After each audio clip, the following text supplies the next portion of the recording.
மைக்கேலண்ணா. ஏய் வேலு, வாடா. எப்படி இருக்க? நல்லா இருக்கண்ணே. எனக்கு கல்யாணம்.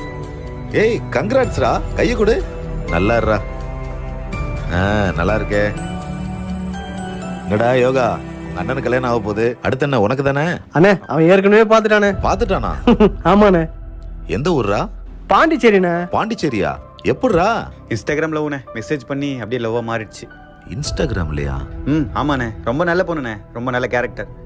சொல்றேன், தப்பா எடுத்துக்காத யோகா. தினம் தினம் நீயே நியூஸ்ல எத்தனை விஷயங்களை பாக்குற. வயசான பொம்பளைங்க சின்ன பொண்ணுங்க மாதிரி பேசி ஏமாத்துறதும், கண்ட கண்ட ஆம்பளைங்க ஸ்கூல் பிள்ளைங்களை ஏமாத்துறதும் நடந்துட்டு தானே இருக்கு. சரி, இன்ஸ்டாகிராம்ல மெசேஜ் அனுப்பி லவ் பண்ற நீ சொல்ற, நாளைக்கு உன்னை விட ஒரு அழகான பையன் அவளுக்கு மெசேஜ் அனுப்புனா அவனுக்கும் அவர் ரிப்ளை பண்ண மாட்டான்னு என்ன நிச்சயம்? நம்ம வீட்டு பொண்ணுங்க கரெக்டா இருந்தாலும் வர்ற நாய்ங்க ஆசையை தூண்டுவானுங்க. பல குடும்பங்கள் நாசமா போனதுக்கு காரணமே இந்த சினிமாவும் சோசியல் மீடியாவும் தான். பார்த்து நடந்துக்கோ.